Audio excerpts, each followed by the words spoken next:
Hello and welcome to episode 17 of the Kicking Back podcast. Today I'm joined with the wonderful Harry Hart. Hello Harry, how are you, mate? Hello, Bradley. I'm good. How Yeah? are you guys? I'm good, man. Yeah, not too bad. Yeah, Very well. You had a good day, bro? I have. Yeah. Sun's been out. Loving it. Very nice, mate. Yeah. Very nice. And of course we have Alex Deneen at the back of the room. How are you, sir? I'm good. Yeah.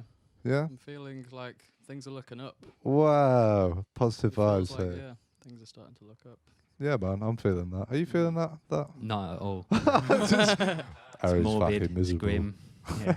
No, it is. It's true. Spring's I'm upon feeling us. the positive vibes. I love- Yeah, yeah, it's good. It's I looking love good. this time of year, man. Just like looking at the trees and all the Yeah. leaves are coming off. Ah, You need a visual cue, don't you? Yeah. Sometimes that things are Yeah. on the mend. yeah, man. Yeah. Slowly but surely. Yeah. So, Harry, for the people at home that don't know who you are, do you want to just tell us a little bit about yourself and what you do? Yeah, sure. So, I'm a musician. I presume that's why you've invited me. One of the reasons, yeah. Yeah, so I play alternative rock music and acoustic music. I write it by myself, but I've got a lovely band to perform it with.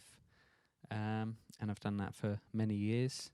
And only recently have I done it in Manchester in the past. Okay. Or just under 2 years now.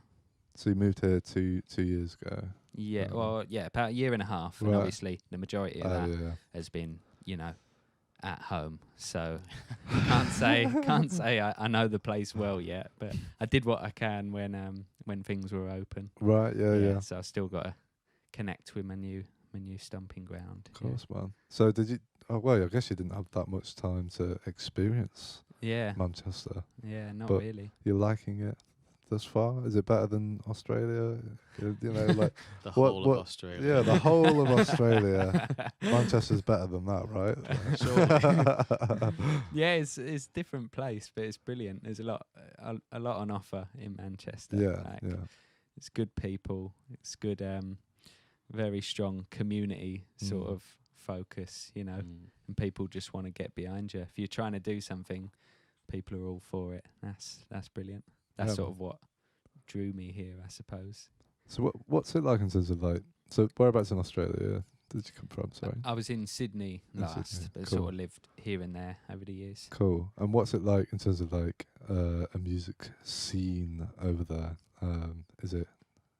I'd imagine because things are quite widespread. Are there like just little pockets of things happening, or is it? Yeah, well, the country's widespread sort of geographically, but it's relatively small kind of industry Right. compared to here anyway. So it means when you tour in Australia, you might spend, I don't know, 30 hours, 40 hours in a car to play 3 shows. Mm. It's like I've never played in America, but I imagine it might be a little bit like that there. But yeah, the actual scenes in the towns themselves are good. They're pretty kind of electronic heavy, I'd say, and a lot of kind of what they call sort of stoner rock and Right. that sort of thing. So there's Yeah. 2 ends of the spectrum. One's very uniform and European influence, and the other's Yeah. very bongs and surf influence. They're like 2 prevailing kind of music cultures. There's stuff in between, obviously. Don't get me wrong. But yeah, there's a good scene for certain sounds. Cool, man. So how long have you been like writing your own music then for? Since I was about 12. Okay. Right. Yeah, I'm Okay. 13 now, so I've had a good year under my belt. No, it's about 12 years old when I started writing songs. Right. And was that like writing stuff for yourself, or were you in like in a band, or what was your... Where Yeah, were you? I was doing both at the time. I'd started a band with a couple of mates in school, and we started a band called Arcade Made. We used to play at like little house parties. Don't laugh. We used to play at little house parties and stuff like that. It was good Nice. fun. Nice. And then when we were teenagers, we started getting played on the national radio station over there, sort of. All like right. it's like the BBC introducing in Australia, and it's called Triple J Unearthed.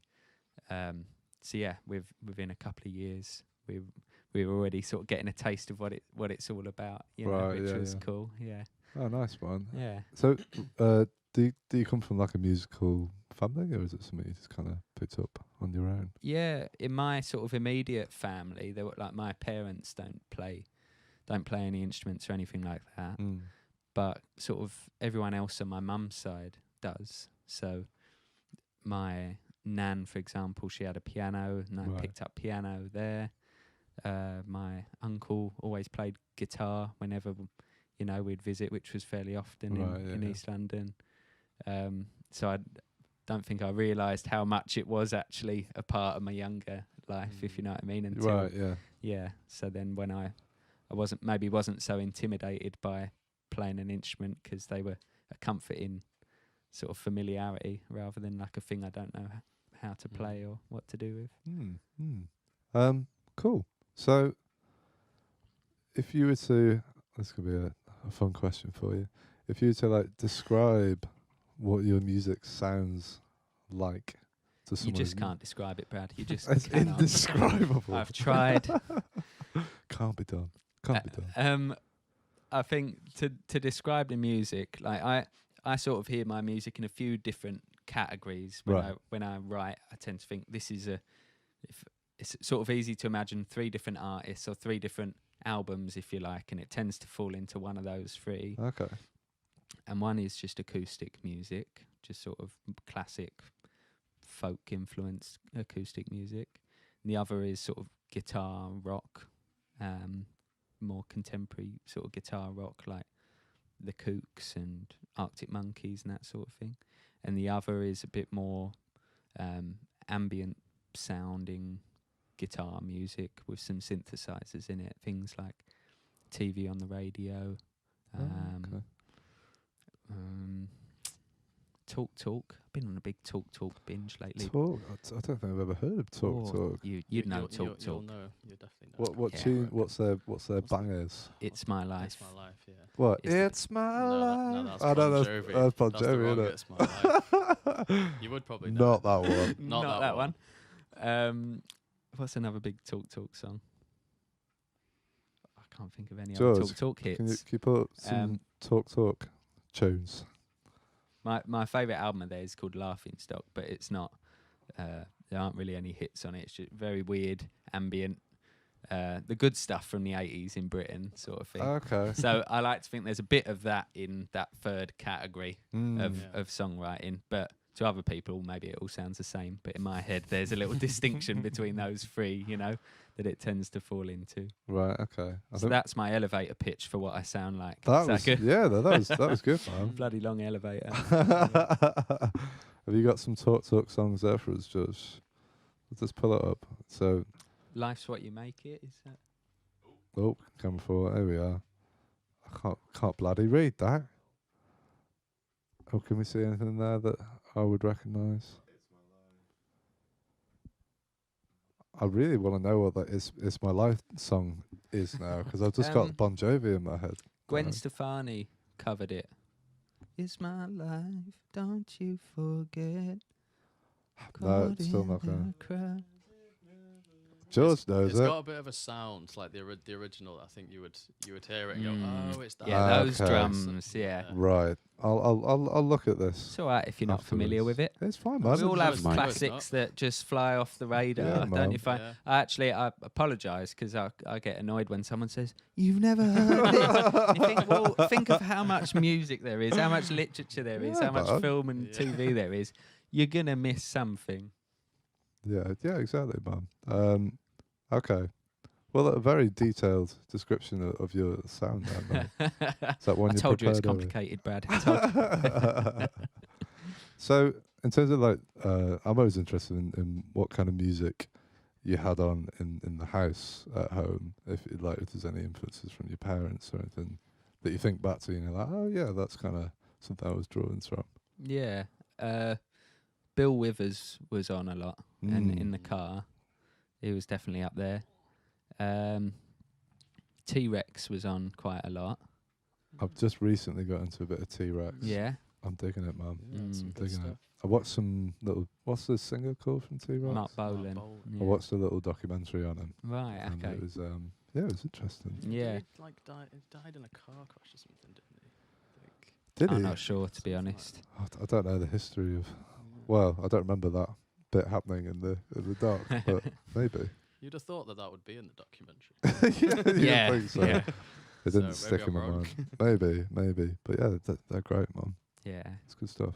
It's good Yeah. stuff. I can't really think of what else was sort of playing regularly anyway. Mm. Boz Scaggs. I know my dad used to listen to Boz Scaggs What? quite a bit. What's that? Just another one. Just another one of them. Yeah. Sort of JJ Cale. Do you know JJ Cale? Yeah. Yeah, he's got a JJ Cale vocal style, like very soft soul kind of singing. Yeah, It's yeah. very sensual. Not like that. But JJ Cale was also on quite a lot. Cool, So man. yeah, good mixture. And so from that we just sort of drawn to. What would you say your main instrument is? Would you say guitar is like kind of your main thing, or It was- kind of just it was dibble dabble? Piano Piano is first, that's your yeah, main. because like I say, my nan had a piano, Yeah. and I like to just have a play on that, and then I had piano lessons from when I was about 7 or so. Okay. But that wasn't really that didn't interest me in terms of songs and music. I suppose that was more so just it could have very well been tennis lessons at that point. You know what I mean? It was just some sort of stimulus. It wasn't. I didn't associate it with songs themselves and if that makes sense. Yeah, man, definitely. Yeah, and then my cousin actually used to give me albums. He's several years older than me, so he would have been a teenager at the time, and he would give me albums that he was into when I was about 8 or 9 years old. Right. Yeah. But they were good records, like records that I still love. So I think by the time I'd played piano for a few years, I was listening to a lot of guitar music quite young. Right. Yeah. And then I started to learn to play guitar so that I could sort of emulate what I was listening to, which wasn't piano music, you know? Yeah. Yeah. That's Nice one. basically exactly the same as my background. Yeah. Really.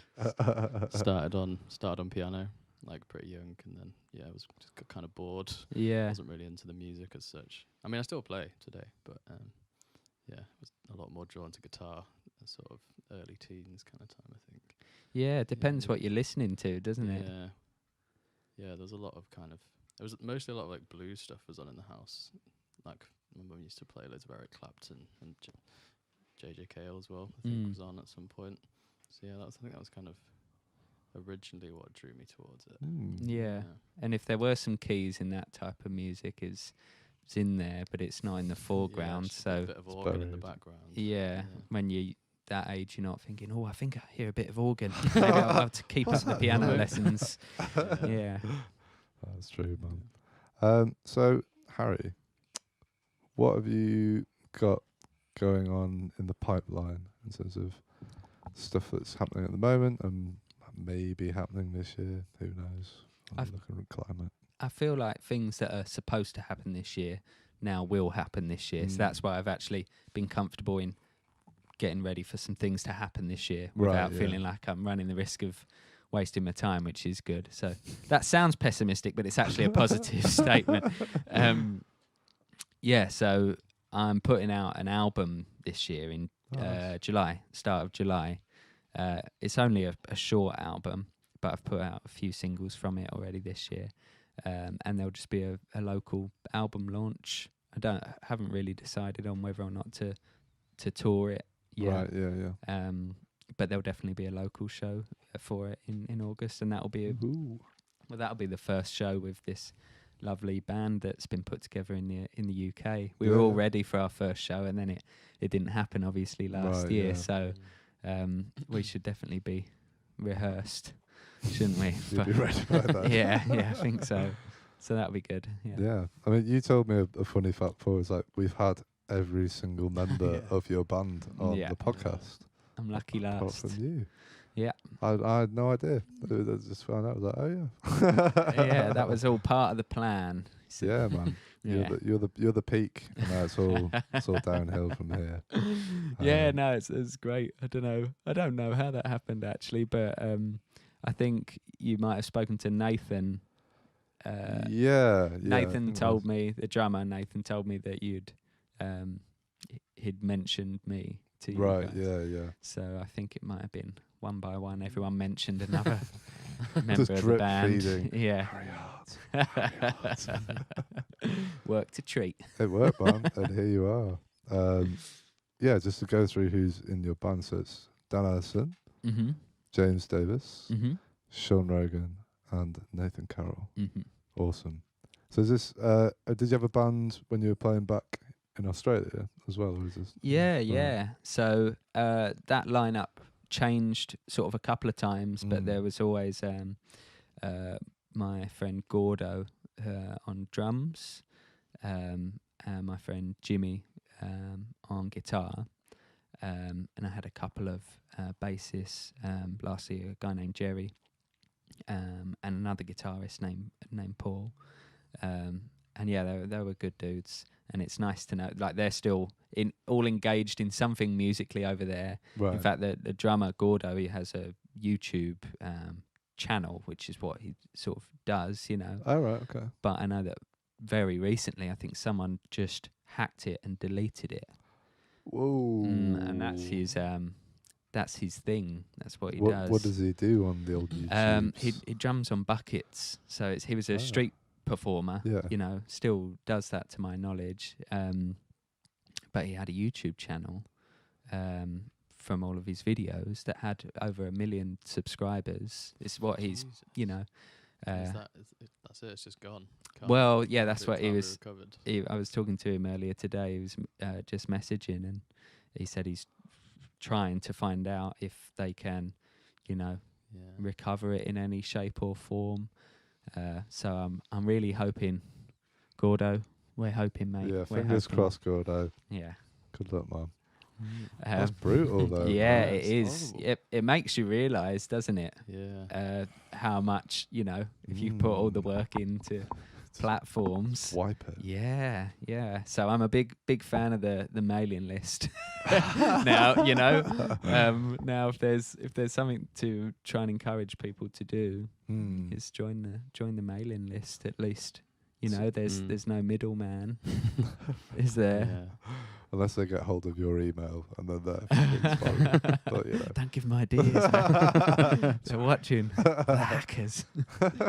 So, I mean, I assume you've got a mailing list, Harry. So, if people want to join your mailing list, where I'm would glad they you find asked. that? That's on harryhart.com. There's just a There's a little quick subscribe button.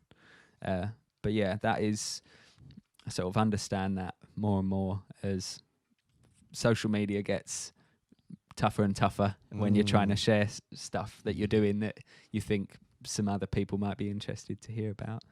If I can just send someone an email, then they can delete it, they can open it, whatever they want to do, but at least it's up to them and don't have to, you know, go through an obstacle course. Yeah, man. Yeah. It's stupid, that, man. Especially with that. I hate Facebook.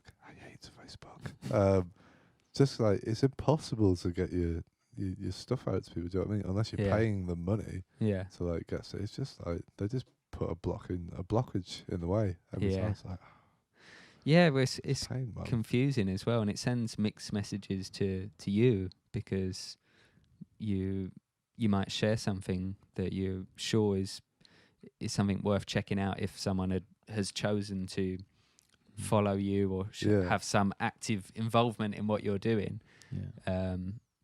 So you know that those people are there, and then when you share something that you've kind of made for you and for them, can just be radio silence, you know what I mean?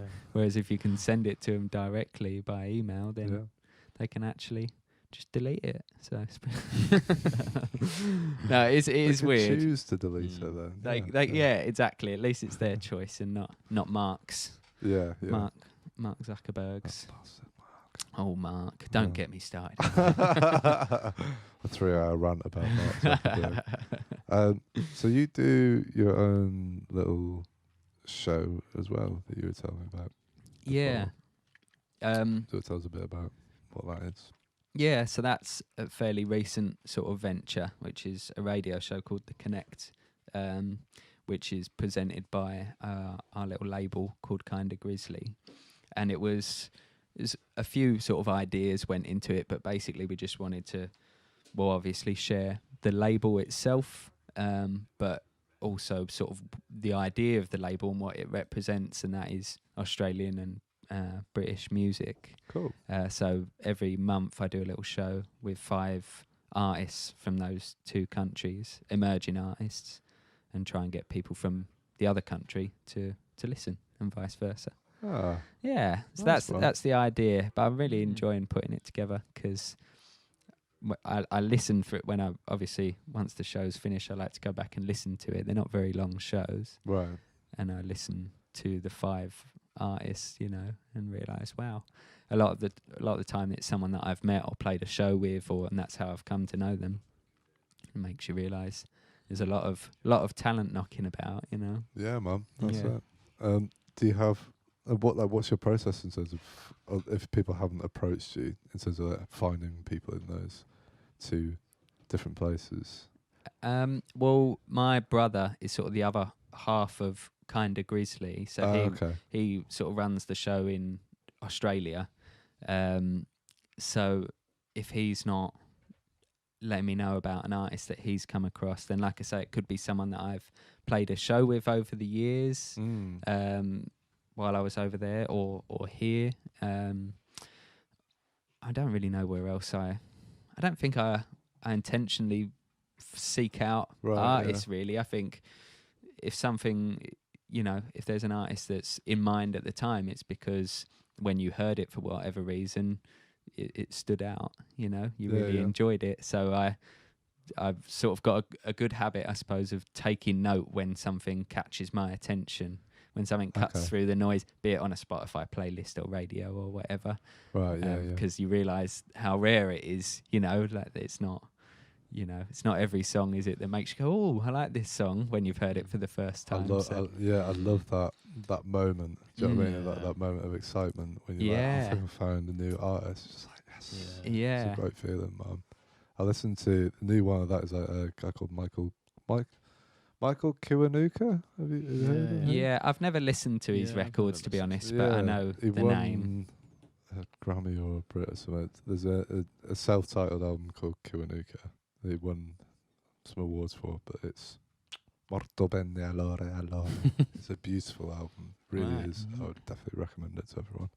That's a recent one that I just like put it on. I was just like, I was doing some editing, had it on in the background, and I just had to stop because I was like, my heart, just like nearly crying by the feel like, God, Michael, what are you doing to me, Michael?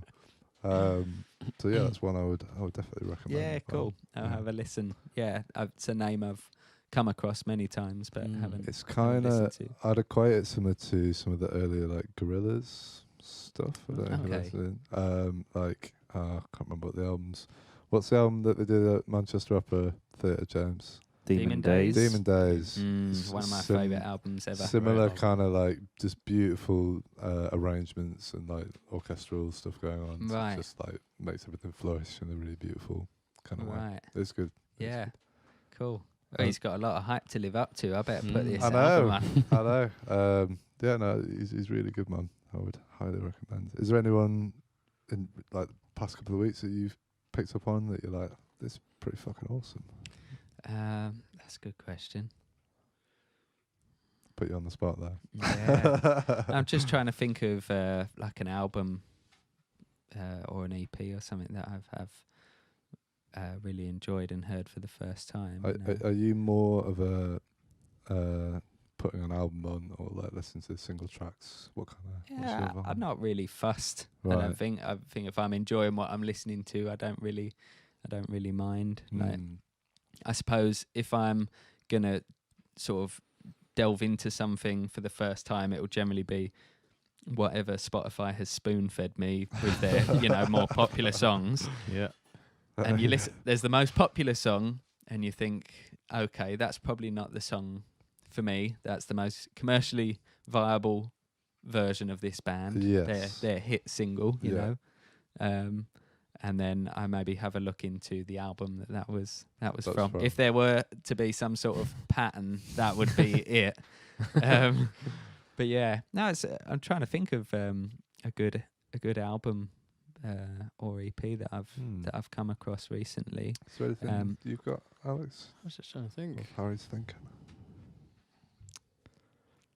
I don't know. I'm so bad at listening to new music.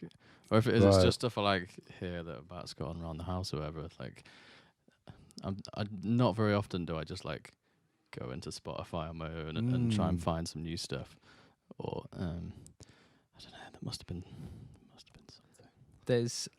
There's a lot of artists obviously that I have already sort of bigged up on the radio show on the Connect. Yeah, I mean, if there's any of them that you want to shout out. One record that you might like, because talking about that album, you said it's a bit sort of similar to Demon Days. There's a band in Australia called Mild Life that are sort of jazz fusion, very interesting, very sort of classic 70s 80s synth sounds. But it's good stuff. It's not trip hoppy or anything like that, but just lots of nice tones and textures. I think they're already on their second album actually. And Big Society is a band that I'm a big fan of. We know the Big Society. Will was our first guest on the podcast. Yeah, that's right. Yeah. But they're a good band that I can't remember sort of how I came across them when I'd moved to Manchester. But yeah, that's my cuppa, definitely. Pop rock, too. but they do it really, really well. It's really good songwriting. And they put an EP out last year, didn't they? Yeah. Yeah, I'm such a sucker for just like well written pop. He's got the voice for it as well. Yeah. And he's a great drummer as well. Will's a really great drummer. Oh, is he really? Yeah, man. Oh, right. He's a talented boy. Does he drum on their records? No, it's Toddy. Alexander Todd. Okay. Who's also a very good drummer. Fucking awesome as well. Right, okay. It's awkward, isn't it? That is great. Okay. Yeah, they're a good bunch. That. Yeah, well, I've never seen them live, and I obviously wanted to go to their show. One of their shows that was on last I think year. They were supposed to have one at Yes, weren't they? Yeah. And it was no in the end. I really want to get like a soundboard in here at some point. Yes. You know, just some stupid sounds. I think it'd be money well spent. It definitely. I don't know how much one of them would be, but surely it wouldn't be that much. yeah, You can't put a price on comedy. Comedy and happiness. It's in the plan. Don't worry. It's in the plan. Yeah, I've got it. Awesome. James like buys all the gear. You know, that's his thing. Right. Comes up with I'm the ideas. investor. Yeah. Right, for the people at home, we've been doing a collaboration with a wonderful Instagram company called Fooditions Daily. They make awesome food and they bring it to us every week, and we'll let people at home, our audience, can order that food and they can have it whilst they're watching the live stream. Isn't that nice? That's very nice. So this week we have, Harry, you chose flapjacks, am I right? I did. So these guys have made some awesome vegan and non-vegan ones. George, you're bringing them over now. James, why don't you tell the people at home what they could be eating next week? Well, next week, the Fooditions are doing salted caramel cupcakes. They're selling them for £1.50 each or $5.50 for 4. You can DM them by Tuesday the 20th of April at Fooditions Daily or email them on fooditions@gmail.com. Collect next Wednesday, 21st of April, or have them delivered for £1 within the M16 radius. Nice. Salted caramel cupcakes. They sound delightful. How is the flapjacks, chaps? It's pretty tasty, yeah. We're still mid-jack. They look delightful. Still jacking. Very nice. So what you got? You got pistachio. Is that like dark chocolate on the top? Pistachio, a little bit of dark chocolate, some apricot in there. Ooh, it's good. It's very nice. It's not overly sweet as well. No, it's good. That's good. Which is good for the sensible sweet tooth. Have you got much of a sweet tooth, Harry? A sensible one. A sensible I do, yeah. No, I like. I mean, we were saying before that just a good bakery treat that's not overly indulgent. It's just done right and it's fresh. What would be your favourite? If you could eat one dessert for the rest of your life, what would that one dessert be? I think it would just be muffins. Just muffins. I got a soft spot for muffins. I did. I had to stop carrying cash at one point. Did something happen? Something bad happened. Muffins happened, big time. Yeah. Well, bakeries just tend to be a cash-only business. Don't know why. They're one of the last clingers on to cash. Yeah. Some shifty stuff, obviously, not happening. right there. Yeah, bit of laundering. Yeah. But yeah, I had to keep the cash out of my pockets when I could smell muffins. Yeah. Just can't be stopped when there's muffins around. I cannot. Well, these I'm gonna try mine once we finish with all the spiel. But Harry came in earlier today and performed some of his lovely music for us, didn't you, Harry? I did. It was good. It was very, very nice. I hope you guys enjoy it at home. We're going to be playing it now. We'll be back in about 10 or 15 minutes, and we'll be back chatting with Harry and Alex, and we'll see what happens, won't we? We will. We will. So, Harry, is there anything you want to tell the audience before they watch your performance? Just enjoy yourselves. I hope you like what we've put together for you. Yeah. Lovely. Have a flapjack. Lovely, lovely. All right, Nice one. cool. Well, we'll see you all in about 10 minutes. Enjoy Harry's music, and we'll be back in a bit. See you in a bit. Hi, my name's Harry Hart. I'm going to play a few songs. This first song is called Guaranteed Peace.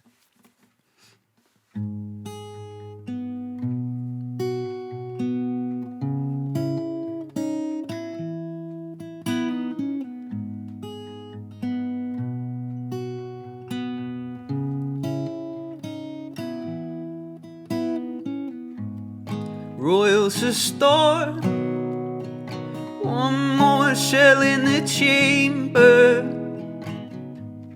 Anchor my heart. Ooh, that's a shallow harbor. Did you forget me? Coffee house booth, one side unused. Your first enemy. Hey, that's worth remembering.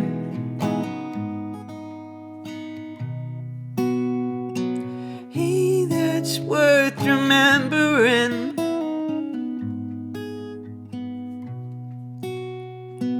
Hey, that's worth remembering. You're not the kind that I was counting on, not the sun that I was swinging from. Every seat that you step on, you're deluded, you're delusional.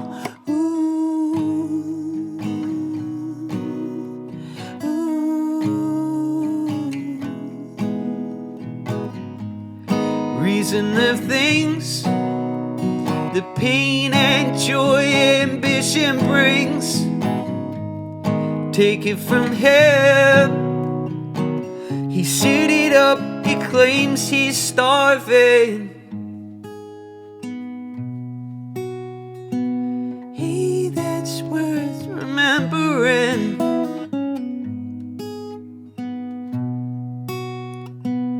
Hey, that's worth remembering. Okay. And this is another new song called Heat.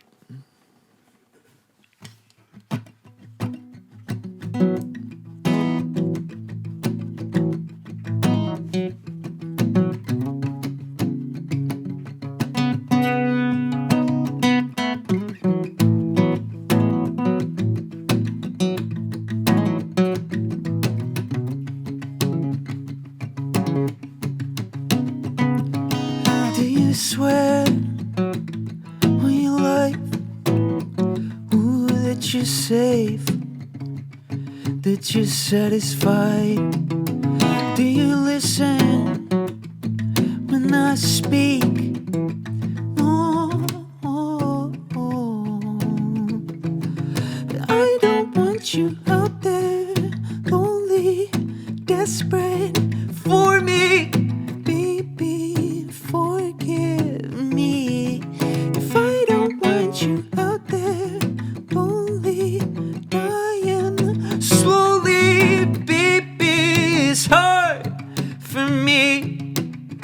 can't take the heat.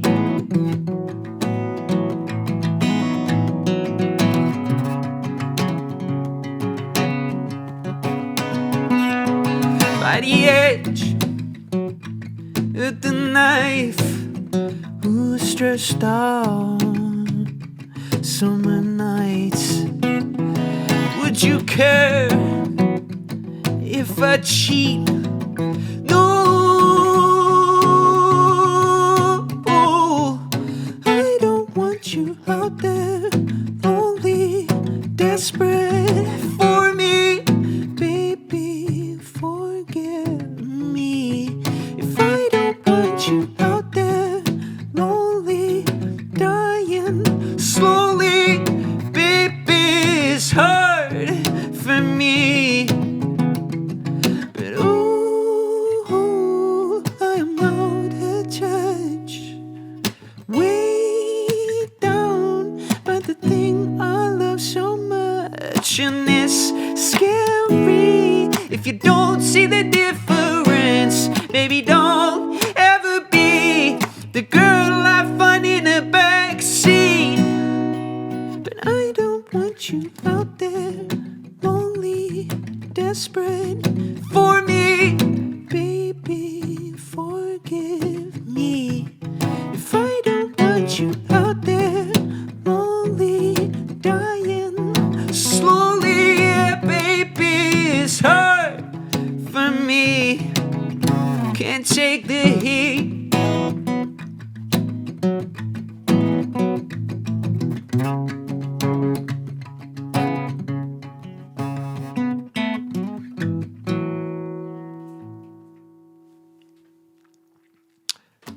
Something like that, anyway.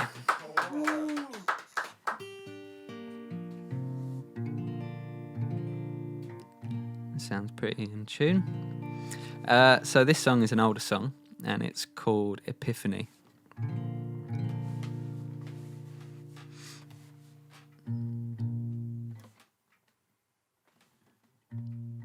I left my friends to be famous. I left my girl for no reason. I miss my family. Reaching out, there is no one near me. Reaching out, there is no one near me.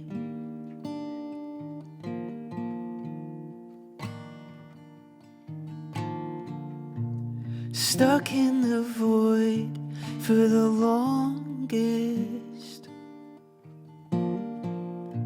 The longest 2 years of my life. Destined for vagrancy. Reaching out, there is no one near me. Reaching out, there is no one near me. So sorry that I called you up, made your day just as bad as mine. I'm so to the limelight.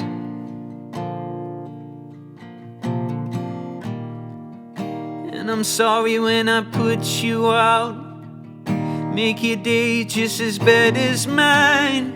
I'm so sorry, hey.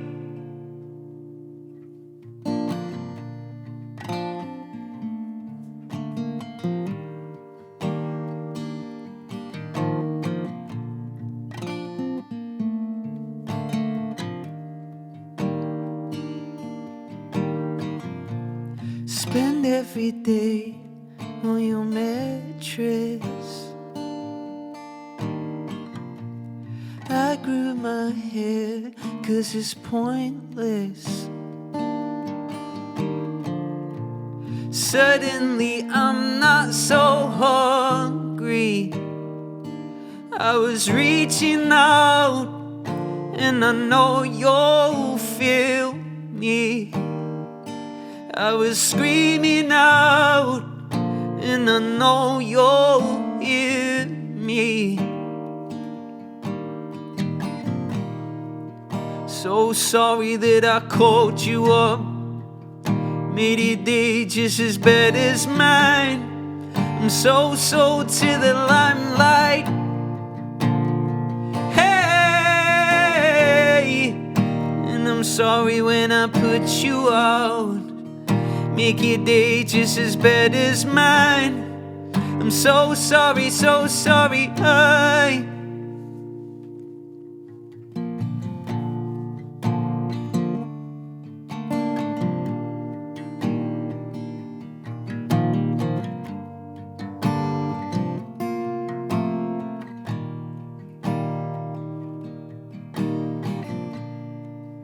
Put the words in my mouth, I will never say I am in love. But ooh, when I see you, I wanna please you, giving you roses and all of that stuff. And you give, I fear you have given too much. Way down the bottom, I'm begging your pardon, and South America starts to sound fun. And I'm so damn sad the epiphany keeps us apart. You let your guard down, I have your heart now. I could never be sorry enough.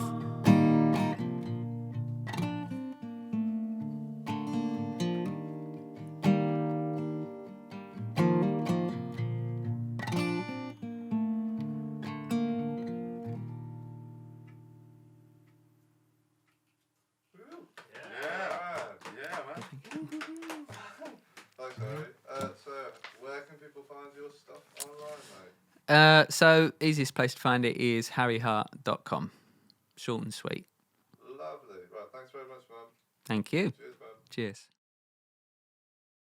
Hello, and welcome back to episode 17 of the Kicking Back podcast. You've just heard some music from our guest today, Harry Hart.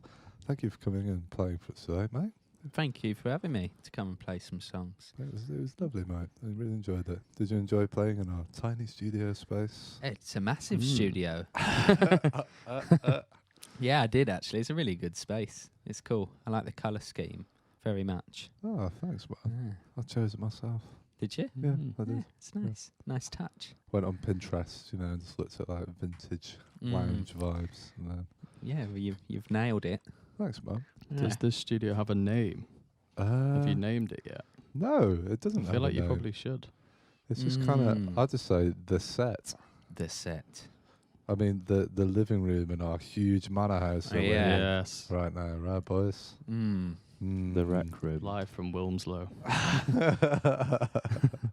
So, Harry, do you want to tell us a bit about what each of those songs were about? Yeah. If I go last to first. Yeah, sure.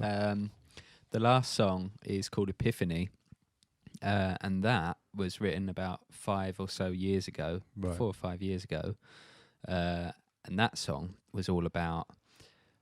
It was a few things rolled into one actually, Right. but it was a bit of a pivotal moment in my young life where I realised you don't have to be a dickhead to try and do well. Like, you don't have to be this.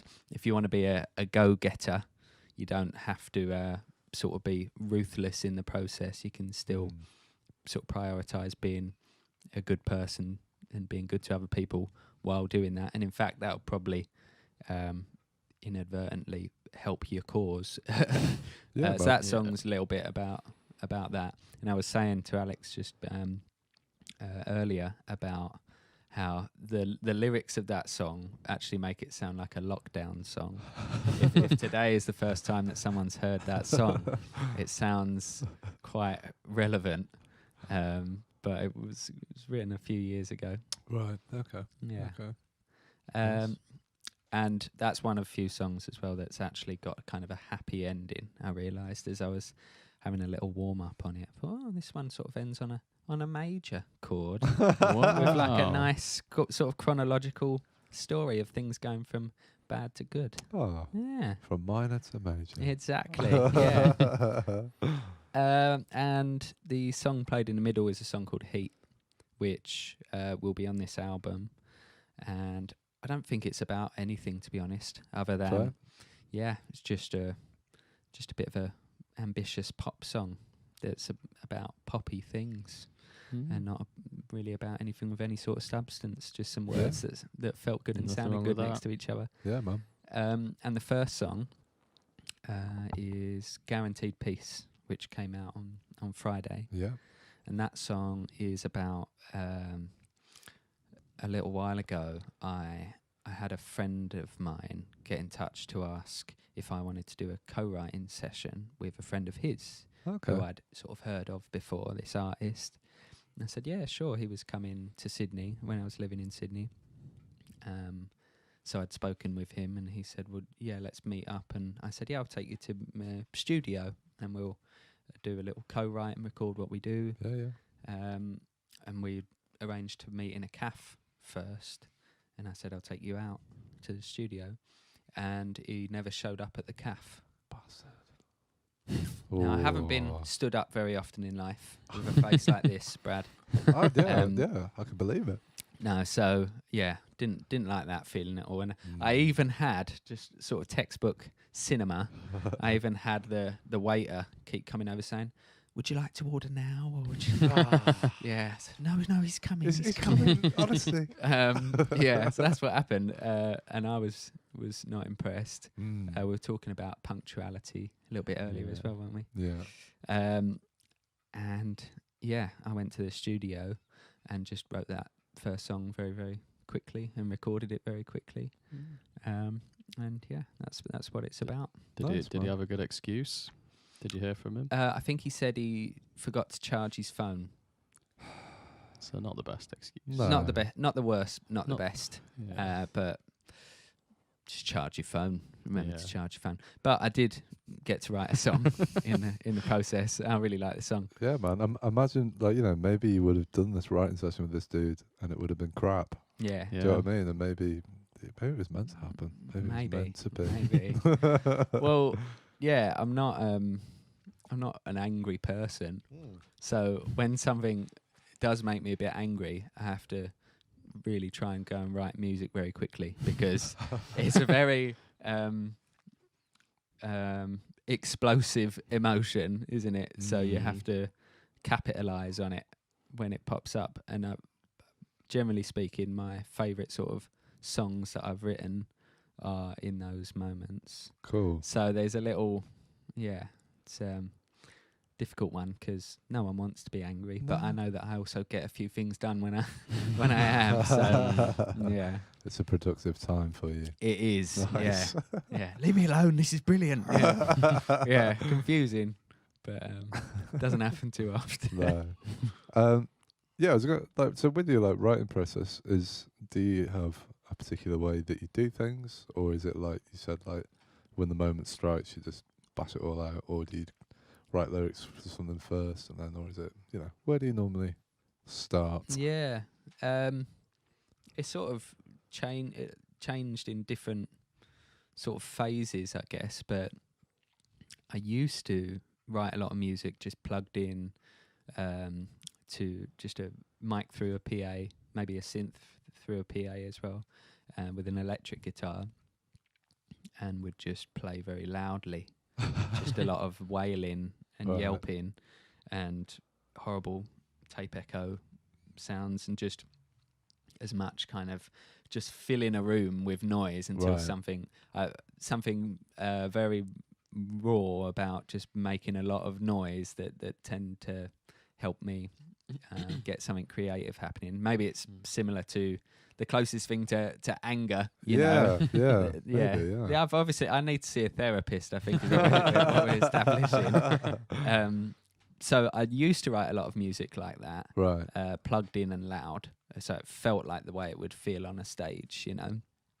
And then the other side of that is just the classic, you know, plucking away at an acoustic guitar until you like the sound of something. But these days, it's more so sort of in the mix almost. I like to kind of mix as I go. And I'll often sort of have no idea as to whether there's actually a song in it. It's not like I've written a verse and a chorus or anything like that. It's more I'll just start piecing sounds together, sort of the way I imagine an electronic artist might. Right. Okay. But for rock type of music, so I don't know. I don't really have a set way. Just when I think I do, it stops working, so I have to do something else, which I think is a good thing. Yeah, man. Yeah, definitely. And then in terms of like the writing, is it mainly you do it all, and then you're doing the producing and stuff towards the finished product, or do you work with other people on those sort of things? Yeah. So usually I'll produce my own sort of recording. Sometimes I'll get someone else to mix it. Sometimes I'll mix it myself. Okay. Yeah, generally, like this album, for example, is sort of 50-50. It depends on how ambitious I think the song is. Okay. If I hear that it's, the song is bigger than my capabilities, then I don't want to hinder the song. But if I feel like I can actually take it somewhere interesting creatively in terms of mixing it, then I'll allow myself to do that. And I'll always give it a go myself first. Right. But I think I'm getting better at identifying when I need to pass this over to someone else. I think you haven't heard the album yet. Harry, mate. But it is changing quite often, right? And just moving as well means you're in different environments. And I had a studio, and then I had this other place at Brunswick Mill, and then I got rid of that, and I'm now just doing a lot of stuff at home, and that changes the way. Well, for someone that's traditionally made a lot of loud noise to write music, I don't feel like I can do that or should do that in the space that I now write music in. So like it or not, that seeps into the music that you're gonna write. So I'm well aware that at some point I do need to book myself a space where I can be very, very loud. Yeah. And just do as much as I can in that space in an amount of time. But yeah. Do you tend to start with the music or the lyrics first when you're writing a song? Or does it vary? Yeah, I don't think there's one or the other. I don't know. That tends to just happen simultaneously, I guess. I think I do what a lot of people do, which is you play something, you hear a little bit of something that you like, and then you start just singing nonsense over the top of it. Yeah. Like McCartney's Scrambled Eggs. The scrambled eggs story. I don't know the scrambled eggs story. I feel like I do. That's where Yesterday started. Scrambled eggs. Something scrambled eggs. And then he makes the actual lyrics fit into whatever he was hearing in terms of phrasing. Right, so I do that a lot. If you went through my phone, you'd hear a lot of scrambled eggs, but not scrambled eggs. And usually once I've got a little idea of what the song might be, not necessarily a topic, what it might be about, but the sort of language that I might use in it. Yeah. Once I've just got a little glimpse of that, then I'll run with it. But I'd say that happens at the same time as the music. I don't think one happens before or after the other. Cool. Are there any particular lyricists or anything that you would, do you know, if you're like stuck in a spot, like would you like go to be like, or like take a bit of inspiration from, or are you more? Because I'm not a particularly lyrics heavy person. No. I'm definitely more of a musically focused person. Right. Whereas Matt is normally he's like super all about the lyrics. Right. Okay. I did see Dylan watching over us. And Johnny Cash eating cake, of course. the grimiest smirk you ever did see. He's absolutely blazed in that photo, I'm pretty sure. Yeah, well. Blazed eyes. It's a good picture, man. It's a good picture. It is. Yeah, like, are there any lyrics, or just even like just lyricists that you really like the style of that you like? That's the fucking ticket right there. Yeah, I think when I was younger, I did listen to a lot more lyric heavy music. Right. Yeah.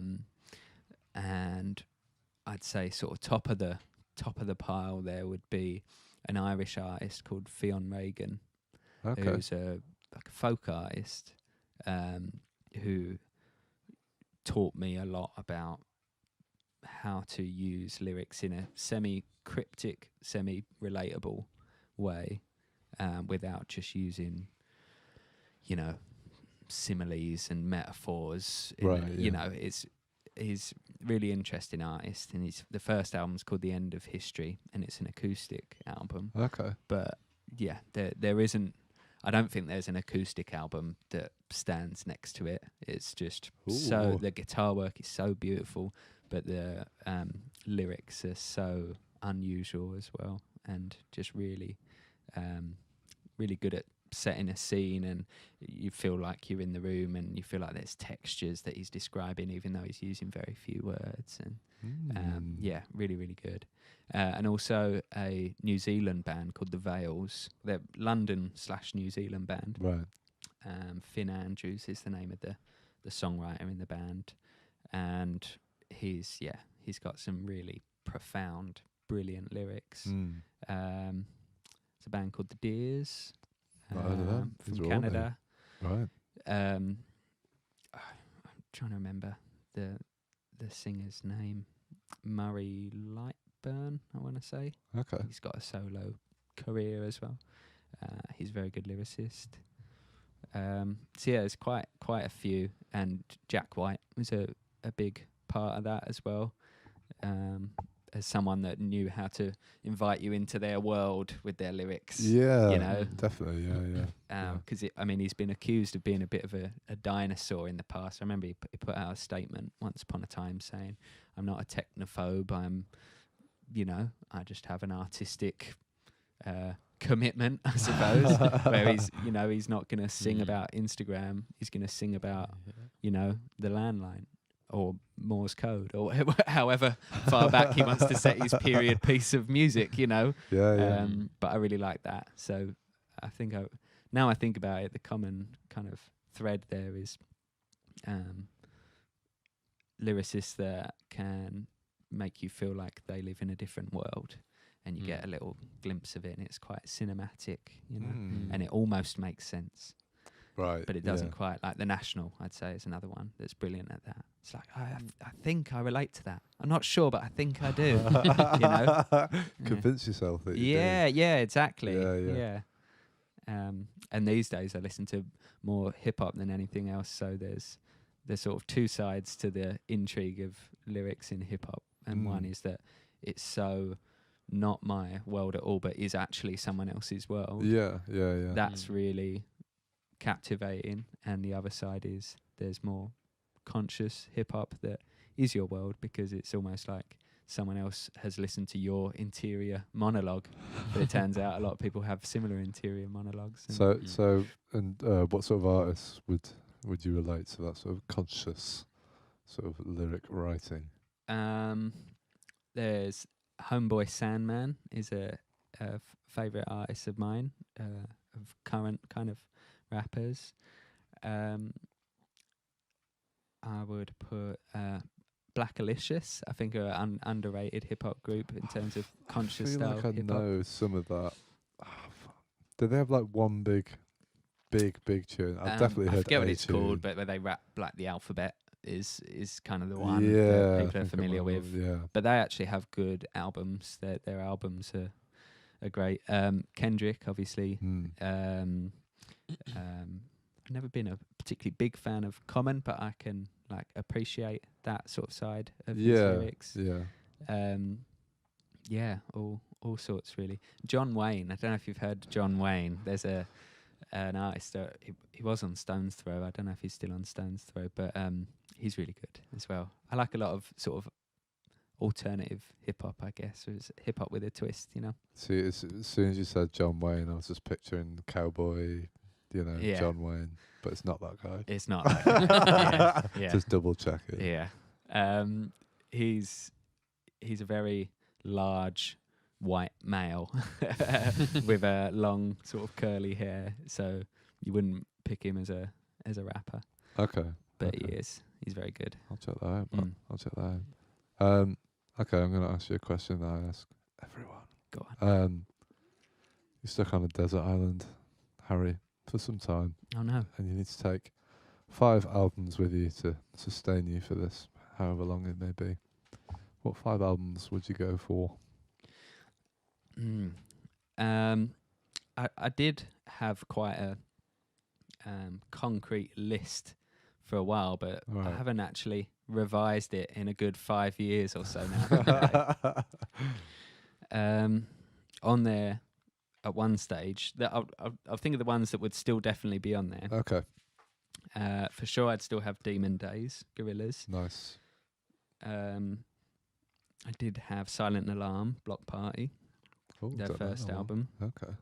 which is a brilliant record. Antics by Interpol, which is Interpol's second album. What kind of vibes? Interpol.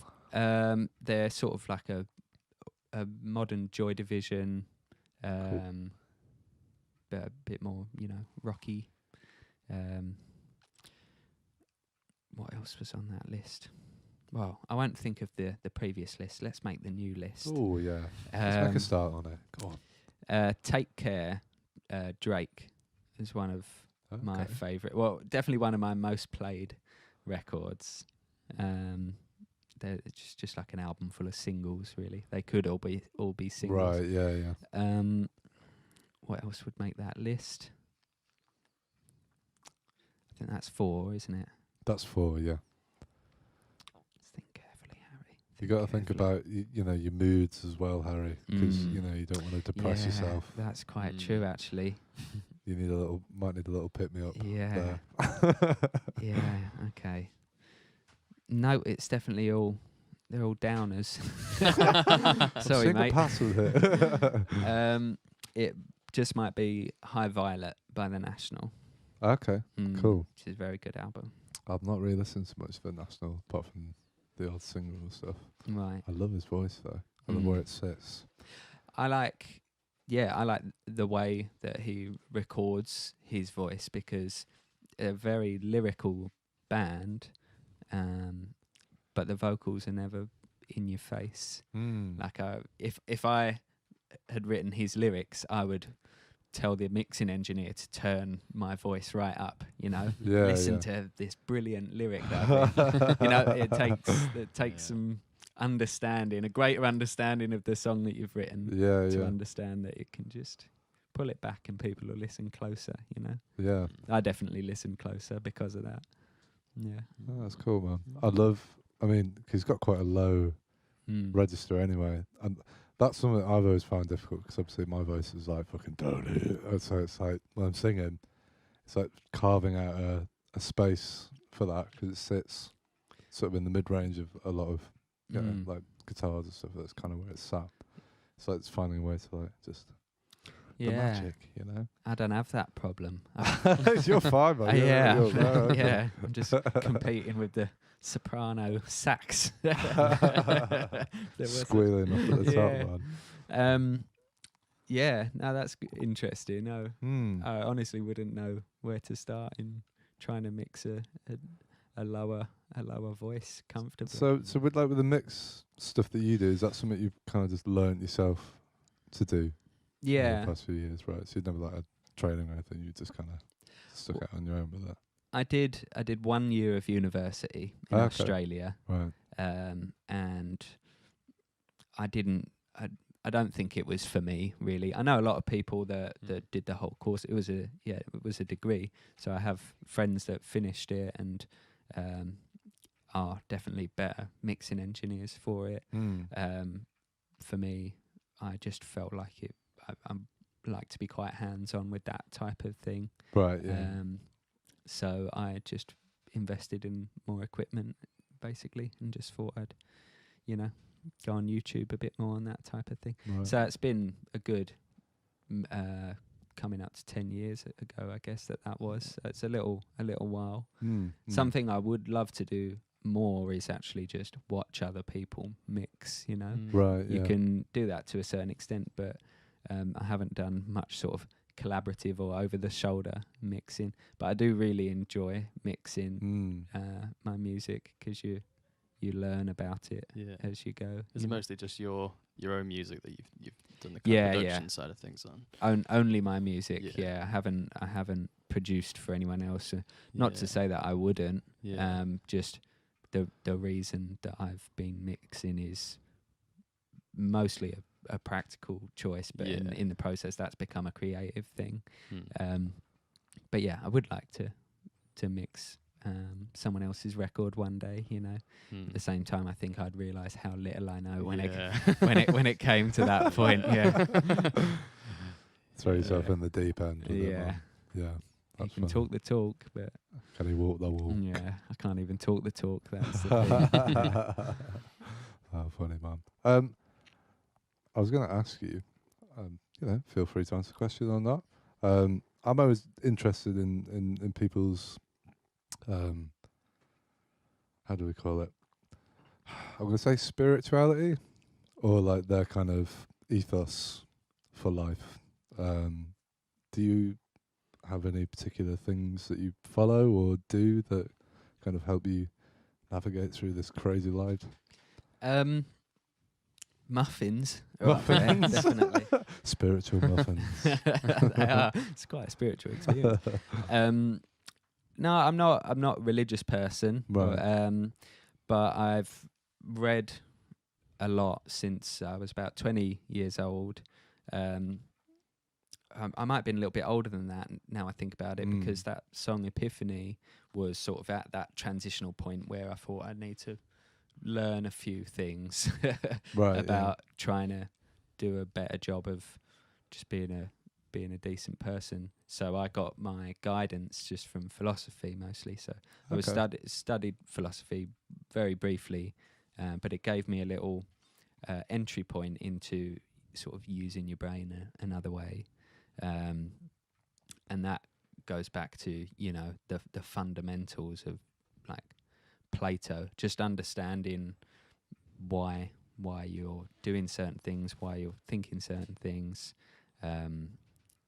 So it really just came from reading sort of historic philosophy. Okay. And from that, you know, I've read quite a few Dalai Lama books. I've read Lao Tzu. I read Lao Tzu quite often. I don't know, what's that? Taoism, you might have heard of, the Tao Te Ching. No. So it's an ancient Chinese writing that sort of talks about, the uncarved block is what they talk about quite a lot. So doing and non-doing, and the importance of both of those things. So yin and yang, basically, the concept of yin and yang. But I don't think I don't really dwell on those things in the passing sort of day, but I reinforce them every now and then. I have a quick read. That book, for example, the Tao Te Ching, I just have in the living room, and I just flip it open, and they're kind of written in little stanzas, you know, so you can just read a page or two and you'll go, yeah, it's good, and then you carry on about your day. So that's the little bit of, I feel like I've sort of accumulated a lot of good little bits of literature and philosophy over the years, that it's formed a general understanding of how to just be all right with things and try and be nice. That's all there is to it. For me anyway. Yeah, no, that's fair, man. I only ask because I feel like there's a big connection between being between like inspiration and like creativity and sort of being knowing yourself and being sort of present and stuff. I'd say there's a big, I feel way more creative now now that I'm a little bit more spiritually, Yeah. whatever, than I ever have before, or at least the point that I'm at now is like what it was like when I was a teenager. In terms of that, I feel way more creative and inspired by music and things. Then something happened in the middle, Yeah. and then I'm here again. So I always find it interesting to see whether people kind of join the two together. Do you know what I mean? So to help them with the music stuff. Right. But it seems like you got it all figured out, Harry. haven't you? Yeah. So Look, if you need to know anything, yeah, just fire me an email. fine. No, I definitely don't have everything figured out. But one thing I haven't really tackled properly yet is, like I said before, I think I write the best music when there's more, I suppose, when there's more dynamic, isn't it? Like, dynamic can be a positive or negative thing. If you're just trucking along and everything's good, you might be fine, but there's not much dynamic. And good music tends to come from those sort of spikes, peaks or troughs, you know? Yeah. So inner peace sounds lovely, but you probably won't write. For me, I wouldn't write, you know, my best music. So, but obviously you don't want to torment yourself for the sake of writing music, you know. Make yourself miserable. As silly as that sounds, that is like a picture that's painted for you time after time, isn't it? If you look at the greats, you know, people really get attached to that idea of, I have to just destroy my life in order to be a fantastic tortured artist. Like, that's a really ingrained idea, in my opinion, anyway. Of, what you see as a way to some sort of musical greatness. And they're right. They're absolutely right. So that's a little frontier for me, is how to be all right. Like, I definitely feel more grounded than I did, say, 5 years ago. But to still find ways to get that dynamic in your life where you can use music as an output for it. Yeah, man. Yeah, That but makes you're the opposite. Then you feel like if you're grounded and centered and everything's good, then you can really focus. Yeah, I think it's like it's almost like once I clear all the clutter out, I can actually be present to what's already there, if you know what I mean. Yeah. And be attentive to that, whatever's happening right then, without this constant distraction, basically, of your life. Like I'd just do like a meditation and like mindfulness stuff. So it's basically just like ignoring your monkey brain that's constantly just like in your brain, and just allowing yourself to be present and like hear things and actually just take things in without saying, oh, there's a bird in that tree, oh, there's a car. It's just like just listening and not everything. And then applying that skill when I'm playing music is I mean, I don't know how it is for you, but like my favourite thing in music is being able to like play with other people, and then it's that point of what I think is complete presence, where everyone's in it and something's happening. It's almost like out of your control. I believe that's like when everyone is being at the most present, and it carries across into like writing and stuff. For me, anyway, that's where I kind of find a nice little spot. Yeah. You know what I mean? So you can access that a bit easier if you've given yourself a minute and done a bit of decluttering. Then it's easier for you to get to that. Yeah, definitely. That point. I feel like if I don't, I have. As soon as I start playing, it's like, oh, you shouldn't have played that. Oh, do you know what I mean? There's like this dialogue going on that just gets in the way of allowing it to be what it is. Because you're going to make mistakes, but then often like you just ride the mistake and it turns into something even better. Do you know what I mean? If you allow it to, for me anyway. But I don't know what it's like for you, Alex. What your thoughts on that are? I've never really put a lot of thought into it, to be honest. Like, I think I definitely, when I can think back to more eventful periods in my life, or more dynamic periods, as you might say, I think generally it would tend to have produced more creative stuff. Right. But Better stuff. I don't know. I think you can come from like obviously it's going to be pretty hard to write a really deep sad song if you feel awesome. Yeah. But I think there's a happy medium where you've got that kind of, because obviously you need to have an element of contrast in your things that happen in your day-to-day life for you to appreciate things for what they are. Yeah. But it doesn't have to go to the point of just chaos before you can actually produce good things. Yeah. So I think there's always going to be a balance that people probably individually find for that kind of thing. Yeah. I'm not necessarily sure where that is for me. I've not been particularly productive on a creative sort of standpoint recently. I've kind of just been working, just getting, not really doing much else. I don't know. It's been a weird time.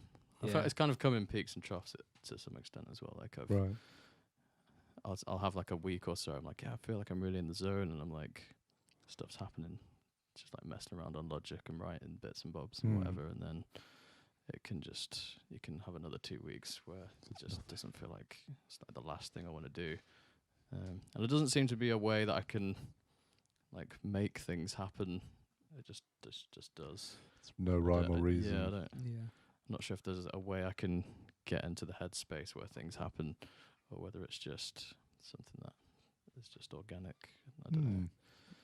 Yeah, I've never really thought about it too much in terms of how the different headspaces relate to things that I'm making. Yeah, no, that's fair, man. Yeah, I just feel like I was kind of the same as you. Like with Coming Peaks and Trusts, it's just like I feel like it gives me an extra 10-15% more likeliness.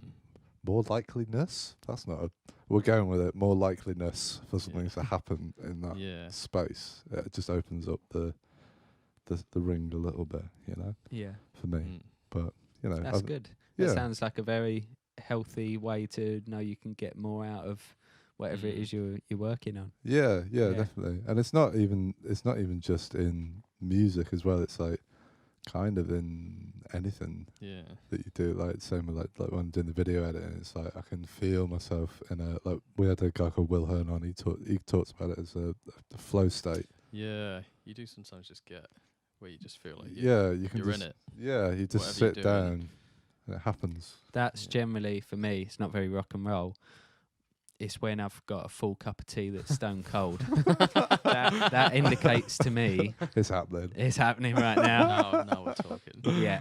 If I've got to put the cup of tea in the microwave about 4 hours later, that means I'm in it. And I'm very thirsty. Yeah, man. I find it really interesting. I do think every person is completely unique, you know, and the way things work for me doesn't necessarily work for you. I think that's part of our journey as these little people on this planet. Is that everyone has to find their little path to get there. I tend to find for me anything musically creative related, it doesn't tend to happen in the morning. It's normally like at least like late afternoon into the evening. Tends to be when which is not the time I'm most productive when it comes to like just admin stuff to do with work or whatever. Like, but I tend to find I'm more likely to get into the music zone later in the day, I would say normally, but I'm not sure why that would be. Maybe all the cogs are turning and all the pistons are firing. I really like the morning, but I don't think I could write music. I'm definitely the most productive, just in a general sense, and the most awake in the morning. But I don't think I could do anything creative in that time either. It's weird. Loads of times I'll get up tomorrow and I'll just write some music or whatever. I'll just like do some stuff in the morning, and then it just never happens. No, it always happens when you're like, right, I'll go to bed after I've just done this, and then you're there for like 3 hours just messing around. But Yeah, no, I I can. don't know if there's a way you can you can sort that out. Whether it's just the way it is. I don't know. Yeah. I think the one thing, because like I say, if it's creative, it Mm. doesn't seem to work in the morning. So the one thing I can do, and it doesn't sound fun now I'm actually saying it out loud, but it's more for the sake of mixing, I suppose, is I could go for a walk in the morning, say, and just listen back to a mix Yeah. and just take notes on what I want to fix. Yeah, I like to listen back to things in the morning if I've recorded Yeah. bits and bobs the night before. Whatever, Yeah. 'cause I feel like it almost feels like it's a total new like listening experience to whatever it is. If you've, because I find for me, if I've spent even if it's just like practicing something on guitar, I can practice something for ages and it doesn't go in, and then like the next day I'll go to do it and I'll be like, oh, I can just do it now, even if I couldn't do it. And I find it's quite similar with like learning music, like listening to music as well. Like I kind of, I'll record something and then I'll listen back the next day, and it almost feels like you're hearing it for the first time again. It's like the first time you get that, and it gives you that perspective of, okay, maybe that's all right. That's something worth working on, or that's shit. Delete that.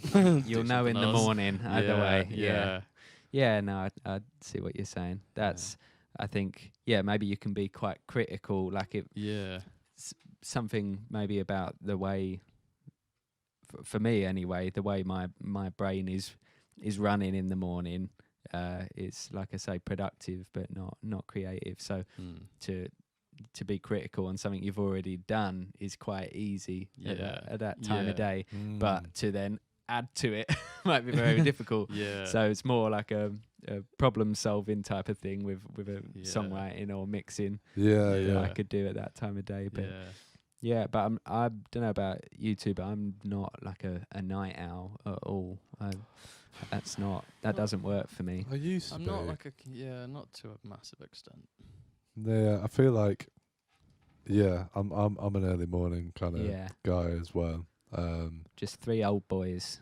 Yeah, because it's, like I think once you get to like 10, 11 o'clock, it's like your mind's not really working. For some, I do know people that that's when it's go time. It sounds like a nice thing to be able to do, really, because it would feel quite private, I'd imagine, and let me imagining life after 11 o'clock at night. Oh, what it must be like. The world's a kip. There I am.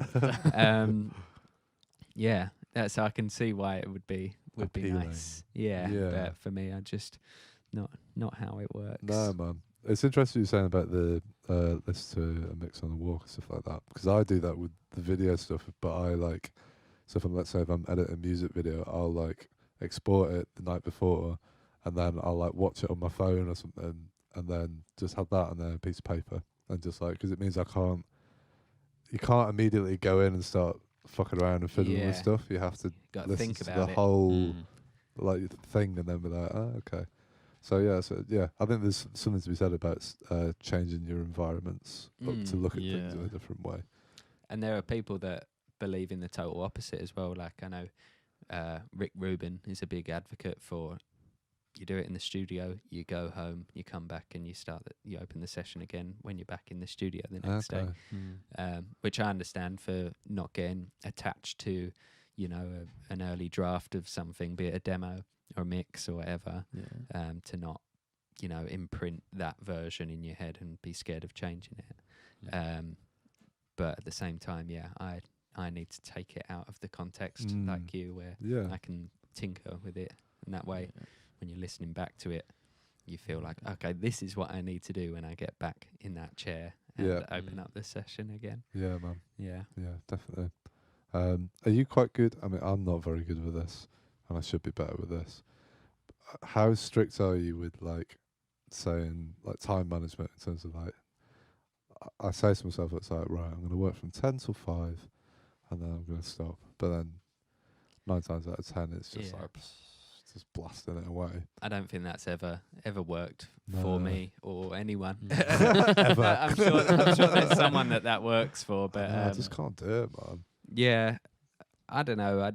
I'd love to say I've figured out how to like get the most out of my time and do my best work. But it really doesn't feel like it's up to me at all, to be honest. It's just got to go with the flow and not beat yourself up if it's not happening for whatever reason. Something I do miss that I don't sort of have at the moment is going to another place to work. Yeah. And there's something about the commute and anticipating that when you arrive you're going to do this thing, and this thing might just be just seeing if you can write anything without any pressure, but still just actually arriving at a location with the intention of doing something. And obviously we're all, you know, sort of crossing various aspects of our lives over at the moment, aren't we? Like in terms of I've found that going from, because I used to do, well, now I teach quite a lot in schools, but I was doing a lot just from my bedroom on Zoom over the lockdown, and it's such a weird headspace when you're just like in the place where you sleep, work, like doing that kind of work, when I'm so used to doing it in a school. And then as soon as I went back in, it just feels more like the time passes more quickly. It just feels more productive and more like everyone's there for a purpose. It doesn't feel like everyone just kind of sat on the sofa. Like, I don't know. It's just, I'm kind of fortunate that I could still do that so that I didn't just lose my job. Yeah. But it was a really weird kind of headspace I was in, I think, with it. And I imagine it's quite a similar thing where, when it comes to music. It's harder to put your day into little chapters, isn't it, when it's all in the same place. So I do, and I think that's one thing I've learnt, at least in this time, is that the value of saying I'm going here to do this thing, and I can't stay there forever. I need to catch a train home eventually, or drive home, or whatever it might be. So there's some sort of time limit there, and there's no temptation of just popping the washing on or whatever it is.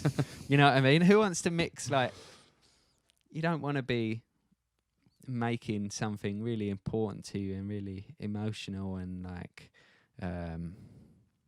you know, it's like, well, I don't want to use the word sacred, but I will, and I can't think of a better word to describe it as, but you know, something sort of indescribable, essentially. It's a real precious thing, isn't it, making music? It's like something you've really got to nurture and look after. And if you're sort of breaking that up by, you know, checking to see if the laundry's done, it's not a good mix. you need to draw some lines in the and that's definitely something I've missed in the past year or so. Yeah, man. Yeah. And I definitely haven't written much music. I've done a lot of mixing and that sort of thing, but I haven't written very much music in the past year. And if I think about it, that's most likely why. Just too much bloody laundry. Constantly doing the laundry. There's actually a good King Cruel lyric. You know King Cruel? Yeah. And now I'm trying to remember the lyric. He says he's constantly cleaning. I can't remember what lyric is either side of that, but to me, that's how I've interpreted that lyric as. It's him. He says, "My aspirations got a ceiling, and I'm constantly cleaning." Oh, I forget the whole line, but it sounds like procrastination to me. You know, I think I get you, Mr. Cruel. Well, I think that's probably a good point to wrap it up there, Harry. You've had enough? Yeah. I've had a fucking enough of you, mate. It's been really lovely to have you on, Harry. It's been delightful. It's been nice to chat to both of you, gents. I appreciate it. Very nice. So, Harry, for people at home, once again, where can they find your stuff online? So, easiest place to find it is... Would you like me to tell you, Brad and Alex, you know, or shall I tell the, these wonderful people here? Yeah, go on. So you can find everything at harryhart.com. And best thing to do, as we discussed, is join the mailing list. And that way I can get directly in your inbox. Smooth. You did say to eat the mic, didn't you? Yeah. Consider it eaten. You're doing a great job, man. You're doing a great job. One last question then, Harry, before we wrap up. if you could sum this podcast up in 3 words, what would it be? Delicious. Cozy. See what I did there? Yeah. Oh, yeah.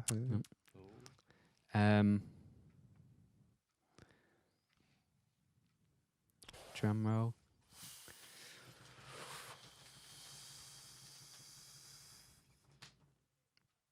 Memorable. What a cop out. I panicked on the drum roll. That's fine. I requested it and then immediately regretted it. So delicious. No. Delicious. Delicious, cozy, and memorable. Great. When you put it like that. Yeah, that sounds all right. Alex? Let's go for Garage Fun Times. Oh, I like that one. I'm going to go Harry Hart Goodness. Bam. Sorted. Well, I feel better. So, thank you all very much for watching at home. If you're listening to the audio podcast, I hope you have a good day, evening, wherever the hell you are. We're going to be back on next week, so please tune in. Go through our YouTube channel, subscribe on there, because that's where we're going to be doing all this stuff. Harry's live session is going to be coming out on Friday, and this full podcast session will be coming out on Saturday on YouTube and all good podcasting apps. Yeah, I think that's about it. So thank you very much once again to Harry Hart for coming on. It's been an absolute pleasure, sir. Thank you both. Thoroughly enjoyed it. Thank you, Alex, for stepping in. You did a great Brad. job. And thank you, George and James. Thank you. You're good, aren't you? You're good. So have a lovely day, and we'll see you all next week. Goodbye. Thank you for listening. Be sure to subscribe to the podcast to catch up on new episodes every week. Also, check us out on our Facebook and Instagram at RecRooms, where you can find out about our other exciting music series. We also have this and all our other episodes of the podcast up on our RecRooms YouTube channel for your viewing pleasure. See you next time.